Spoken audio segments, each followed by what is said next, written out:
ozoti uchipinda restaurant machona entrance pane inonzi fish tail. This one is a fish tail. It's a fish tail palm.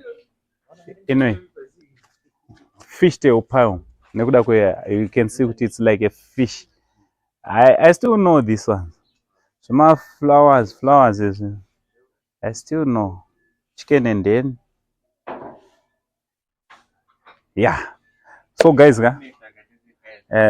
ndakuda kuti ndimbodya ande ndakuda kuti ndimbotora breakfast yangu ye sezvo ndakakudza kuti panapa padzimbahwe guest lodge they provide bed and breakfast. So now I just want to take my breakfast here at Zimbabwe. So we just want to see what's on the menu. Come and I will show you. Hey, good morning. Good morning. Yes, how are you? All right.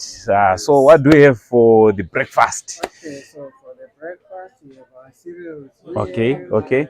Some cold milk, some yogurt, some fruit. Okay. Up to you. You can start from here, or you can go straight to the hot dishes over there. All right. So that one is the main That's thing. the main thing, yes. So I can start from here. Okay. So yeah, you said what type of fruits do you have here? Here we have apples, we have some pears, and some oranges.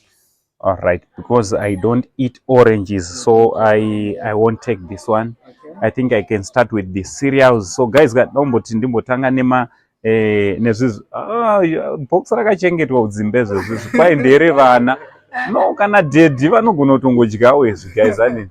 But sometimes you won't understand until you travel, until you come to Dzimbahwe guest lodge. Okay, so I will start susu vamwe tiri vekugeto andi musazoti vhiringidze kana takuita sekunge. Okay, you can come through, my brother. You can come through. No problem.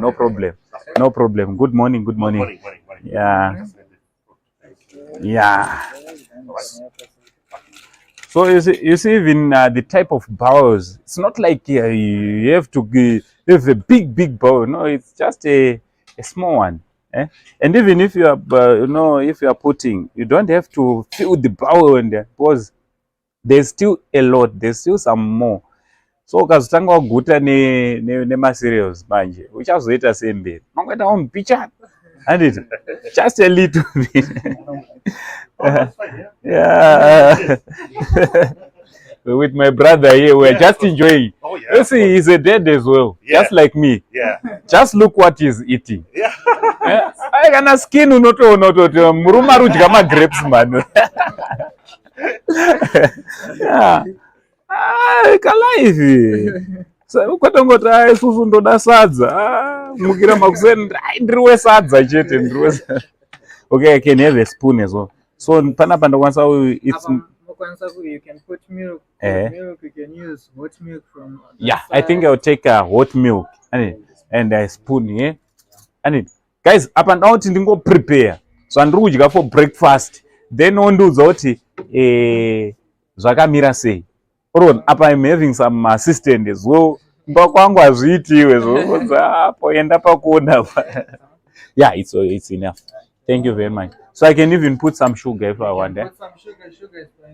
But it's okay. So chekutanga ndaisa macereals angu anditi cereal ne hot milk anditi hot milk. So ndo zvandombotanga nazo ndoisa patable. Pana ndoisa patable. Then I will go for the main thing. Anditi the main thing. Unotongowa wega kuti wazosema geto yuti pampacho nechichika kuti mai ndikazoenda ku my guest house ichi zvinozonofamba sei ka hotel setup.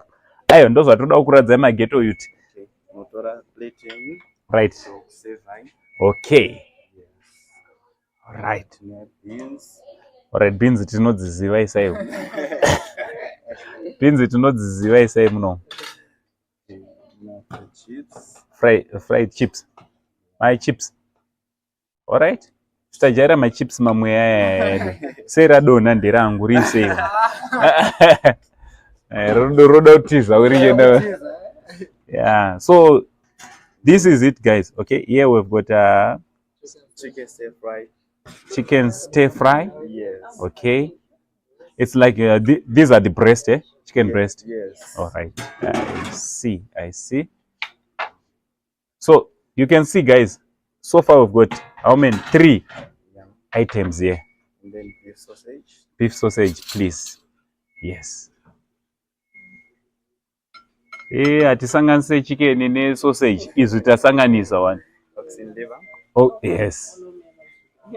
Liver chiropa. Wafunga ndinokurumidza kufa sei ndichidya zvaro. You live long, my guy. Try this. Bacon. Bacon, definitely, my guy. We cannot call it a breakfast without a bacon. Zvinoda kungoitwa once in a while. Once in a while. Mixed veggies. Fuck my guy. Fuck my guy. Kana plate yacho nontongoona kuti mixed vegetables. Kwenda ndafunga kuti ikovu ne. You can see.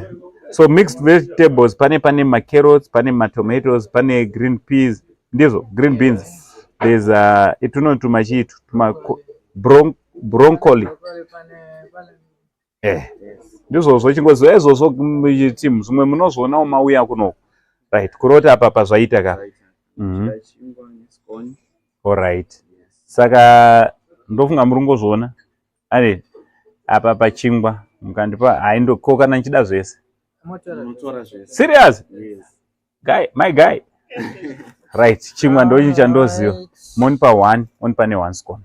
Brown white. Brown okay. Wamuswiso. Ayo, pane place. Ndandatoisaka kutoti tajaira ungoti momo. Mozo. All right. So munoziva kuti chika inzwa. Kana newo unofunga kuti ndinokurumidza kufa sei. I'll live long, definitely. Definitely, you can even see for yourself that I'm applying for long life. So izvezvo mwana wakanyeperwa nze ndichaenda ndonoteya river, ndonodidi so that I can live long. No, you just need to do this for your life. For your life. Even tuvana twako ukauya netuvana twako tukauya pota vachiona this kind of life. I'm telling you, my guy, okay? Manje apa zvichabude ndanda kuda kutobvunza kuti kodhishire kugeza maoko. Ndanda kuda kutobvunza kuti how far dish. Ndonatsozvisota. Saka zvese zviri muzita mangu. Okay, panapa futi tine ma drinks and tine ma juice. Pane coffee anditi. Ndokwanisa kuti kudya ne coffee, ndokwanisa kunwa ne ma juice. Let me see kuti ndoita chi apa. Onaka pana mwana eti varungu avadyise, varungu vanongodya mbichana. Vanofunga kuti varungu avadyise, vanofunga kuti varungu avadyise chidai. Vanodya zvinhu zviri reasonable. Mbichana. So panapa pane chinechi.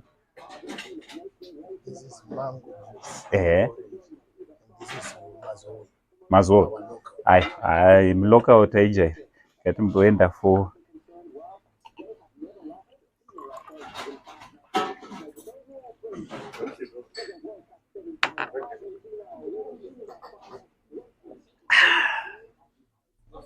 Natsonzotia.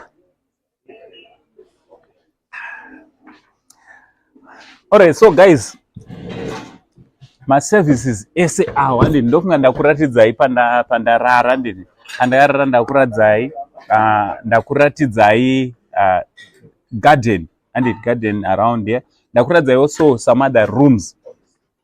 Azvidhure, guys, azvidhure. All you need to do is to get in touch with them on the contacts ari pa screen.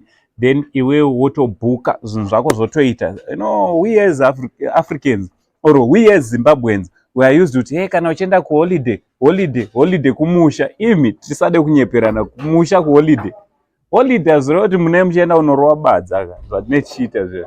Holiday, it means you can even come and relax and then womborowa ne fresh air, wombodyawo ma fruits ezo, womborowa ma cereals. Kana skin unotoona kuti skin yemunhu anomuka achimudya ma cereals. Hello. How are you this morning? Very well, Very thank well. you. Wait, Excellent. and nice sleep. Yeah. So, can you tell us which place is this?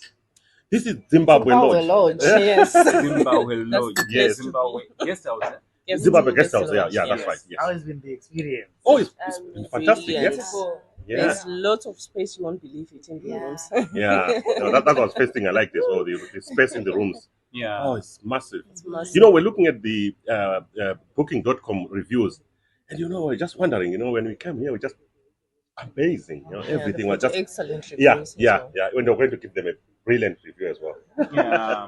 So, Yeah. so did the girls enjoy? Yeah, Yeah. ask Girls them. can answer. We enjoyed, and there's also a swimming pool there too, Oh, yeah. which you could go in. Yeah, Wow. to enjoy there. Okay. So what do you want to tell the youth out there? There's somebody who just think, going kumusha ndo holiday. What's your own experience? It's nice to have a balance of both. So Kwenda Kumusha, it's very nice as well, but to come here is also nice too, like a different experience, and you see like the different sides of Zimbabwe too, which is nice. Nice aside, very nice. So akuzodya kunozondinetsa makanditarisa diti, but I'm going to assure you that I'm going to eat and finish this. From chiango ndichiti ameno zvako ukarega.